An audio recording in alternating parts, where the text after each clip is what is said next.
Okay, so it seems like there's been a little bit of an update with the whole Doki Bird situation and the Marvel Rivals tournament. Now, if you don't know, obviously this is a really big situation that has kind of gone on in the sense that there was a Marvel Rivals World Cup, and there's been a ton of drama that has come on from this. Now, if you guys want to go and see a more detailed, in-depth look, then go back to my last video talking about this, so we go through it all and how this kind of started. But essentially, it's between Team Canada that were essentially fighting a little bit over like character picks and whatever, the usual kind of Marvel Rivals drama, right? As you can see, Team Canada had people like XQC and Doki Bird, which obviously a lot of people thought was very funny because they had previous drama and whatever over Marvel Rivals actually. And then also, yeah, you got people like Warn, Fan, Aramori, Showfor. So again, it was pretty interesting, and well, Warn was one of the main people that has been, kind of speaking about a lot of the stuff that has gone on and calling out Doki Bird and things like that, which again,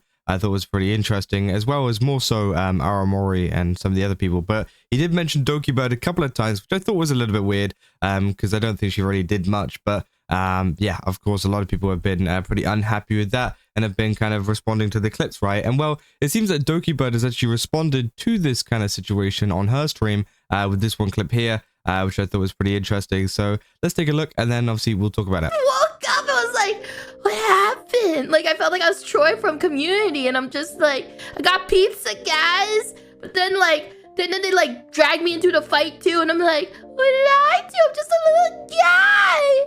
I said, GG's, everybody. I said, but I love both games. I love Overwatch and Rivals. You don't make me choose. It's like a divorce. It's like, and I go to Apex. Mommy and Daddy need you right now to tell us who you want to stay with. I was like, but I want to stay with both of you. Like, you're a fence sitter, Doki. Pick a side. Like, but can I go to Grandma's? Can I go to Grandma Apex? Or Uncle Deadlock? I don't want to go to Uncle Deadlock's place. He smells weird, guys. So yeah, she's been getting on with that quite well, to be fair. But yeah, she's talking about the fact that it sucks to be someone who loves Rivals and Overwatch right now, because if you don't know, Warn is pretty big in the Overwatch space, right? I watch a lot of Warn in Overwatch and stuff like that, and a lot of the other people are more so Marvel Rivals based, right? So you're just kind of more torn between those two. It's like, oh, I don't know which one to pick, right? And it is quite funny at the end of the day, because yeah, I think this drama is just stupid, right? I don't think it really needs to go this far, but of course lots of clips and stuff coming out does kind of make it worse, right? And it is quite funny to see the Doki Bird was just like asleep during all of this, and then just woke up and was like, what happened? What happened? Like it was, I mean, it's crazy, right? But of course there's been some people further commentating on it, saying unbiased opinion on the Warn and Team Canada. You guys lost the entire tournament the moment Shroud got replaced for Fan. Your best bet was to run Doki Bird, Aramori on support, Shroud and Showfor on DPS, and Warn on an easy shield tank like Madge or Strange, and XQC on Groot. You guys will never win anything with three support mains and no gem. The gem of Canada was Shroud, and he couldn't make it, therefore you were unlucky with the created timing, not because of Warn. The same goes for Team UK. Heavily weakened team would have loved NetEase's guidance on who to replace Canada's players and UK players for next time. So yeah, I didn't actually see the UK players. I don't know who they had on there. Let's have a look. Wait, one sec. Let's take a look. Oh, United Kingdom. There we go. Yeah, I mean, that isn't exactly the most stats lineup. I'm gonna be real. I don't think many of them play Rivals that often, so that's crazy. So yeah, obviously a lot of people have been pretty mad over that. Then Fan is a green, but Shroud not being able to make it basically puts your team in the dirt by having no proper hit scan players and 3 support mains. Warn hate train has to stop. Saying doesn't that guy literally main Ashe in Overwatch? Just hop on a hit scan, not SG. Which again, yeah, I mean, it's one of those things where I do think that the gameplay is a little bit different, so I can understand why he likes to play support a lot. But again, you know, I don't know. It's one of those things where, yeah, the skills should kind of cross over between Overwatch and Marvel Rivals. If you play Ash, you should be able to get on like a hit scan. But again, I don't know. Saying wait, so the whole problem was Warn didn't want to swap, and you want to swap. We'll take Imperatong's marvelous display of intelligence. So your solution to the one trick was to put them on a role they've never practiced, as stated from Warn. So yeah, obviously lots of people fighting back against that one. People say, while this guy is shit talking Dokibird and Fan, Dokibird is actually saying on stream that he doesn't deserve hate and that the drama sucks.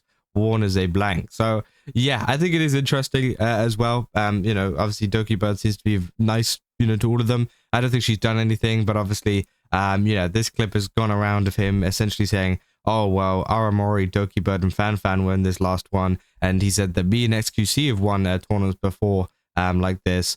But for some reason in this one, we didn't. And so he's essentially blaming those people on the team, right? Which, again, I think is pretty crazy. And so why make a burner account saying, nah, I was giving Warn the benefit of the doubt, but not anymore. Warn is a loser. Not once did he talk shit. He just made the point that he was not on their team in past tourneys and he won them. Which, again, that is kind of talking shit. I mean, come on, like, let's be real. If you're saying that you used to win tournaments and these people were not on your team and then all of a sudden they're on your team, and whenever they're on your team, you start losing, you are blaming them, right? That's essentially what you were doing. You know, whether that was intentional from him or not, I don't know. But that's how it comes across. And I can 100% see why so many people are mad, because it comes across as him saying that, hey, Doki Bird, Aramori, and Fan were the reasons that we lost. And obviously, whenever you think about like the kind of, what do you call it, makeup of the team, he's essentially just blaming all the women for losing, right? Which, of course, doesn't look bad, right? Does look bad, sorry, doesn't look bad, does look bad. Which, again, obviously, I don't think that's his intention, but also at the same time, it still looks bad, right? And you can see why people are mad. Saying this 300k tourney has to be the most unbalanced thing I've ever seen. It's legit looking like my ranked games out there where one team is fully negative. And yeah, you can see fully negative team, no kills compared to this one, right? That's the Kingsman team. I think this is US. So yeah, like they're absolutely killing it, right? And you got like, yeah, Kingsman Flats. I think it's Emery there, J3. So again, all insane, right? And they're just getting absolutely stomped, which, yeah, is pretty crazy. Yeah, Flats, J3, Kingsman versus XQC and Doki, Hydrogen Bomb versus Coughing Baby, right? Here's the final score for that game, which, yeah, it's just not very good, is it? So poor Doki, these teams weren't balanced at all.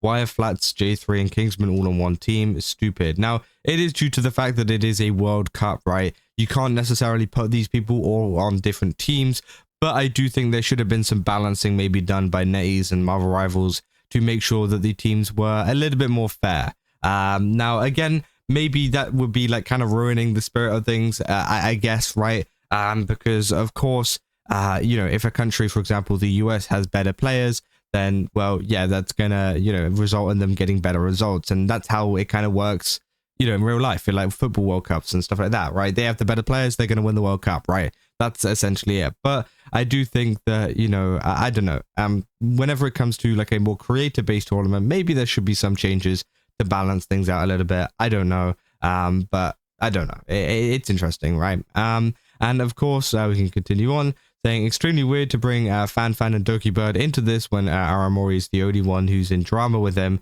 which, yeah, obviously is something that people have been pointing out, is the fact that, you know, Aramori has been the main person to kind of go after Warn and, you know, call him out on Twitter and whatever. But it seems like, you know, Doki Bird and Fan are getting like dragged into this, which, again, I just don't think they really deserve, right? So, yeah, I can understand him going after Aramori, though, if, you know, obviously these tweets are coming out. Saying, why did Doki Bird end up with all the most horrible people? Which, yeah, I mean, it's pretty crazy, right? So yeah, that's essentially all there is in terms of a response from Doki Bird and everything that's gone on with the situation. I do think it's pretty crazy, you know, how bad this has gotten and, you know, how toxic it's kind of gotten, and it might make people rethink about joining tournaments and things, right? Because they don't want this to happen to them. But hopefully things can get sorted out in the future. It seems like Doki Bird doesn't care too much, though. It seems like she's like pretty chill and she's just like making jokes about it at the moment. But yeah, hopefully she doesn't get dragged into it anymore. But yeah, that's essentially all I got for this video. If you guys did enjoy it, don't forget to leave a like and subscribe. Also go to GameStop, use my code Kazza, get 10% off. Again, they've got a ton of really cool stuff over there. And yeah, see you guys in the next one. Also, see ya.